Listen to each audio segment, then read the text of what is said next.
Si ça avait été sous Charles de Gaulle, je peux vous garantir que ça se serait pas passé comme ça. Mais en 1951, quand la République française était la bitch des États-Unis. Pont-Saint-Esprit dans le Gard en France, une épidémie d'hallucinations de masse éclate dans la petite ville de Pont-Saint-Esprit, enfin c'est un village techniquement, plusieurs centaines de personnes sont victimes de crises hallucinatoires, des dizaines sont hospitalisées en urgence psychiatrique et 7 personnes meurent. Les symptômes incluaient des crises de panique, des visions effrayantes et des comportements violents.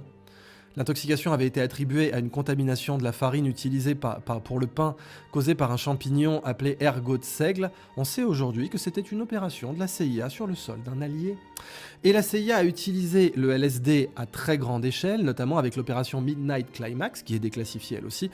Donc déni officiel et enquête, diverses enquêtes françaises ne parviennent pas à déterminer avec certitude la cause exacte de l'empoisonnement. Les autorités maintiennent la thèse de l'empoisonnement alimentaire, bah oui, le déni plausible, pointant notamment le boulanger local et des contaminations possibles dans les produits agricoles. Révélation et accusation, 2009, vous vous rendez compte, 51-2009, ça veut dire que de 51 à 2009, vous étiez accusé de complotisme si jamais vous vouliez simplement enquêter sur la vérité. Le journaliste américain Hank P. Albarelli publie un livre intitulé A Terrible Mistake, The Murder of Frank Olson and the CIA's Secret Cold War Experiments.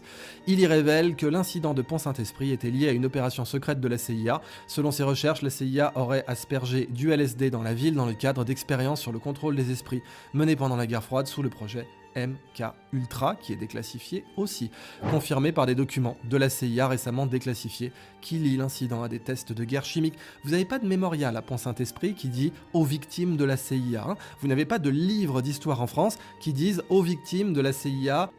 En 2010, le reportage du quotidien britannique The Telegraph met en lumière les recherches d'Al-Barelli, confirmant l'implication de la CIA dans l'empoisonnement de Pont-Saint-Esprit. Les documents montrent que la CIA avait mené une opération en collaboration avec l'armée américaine pour tester les effets de substances hallucinogènes, notamment le LSD, tranquillement sur le village d'un allié. Tranquille, vraiment, sans un accroc dans la voix.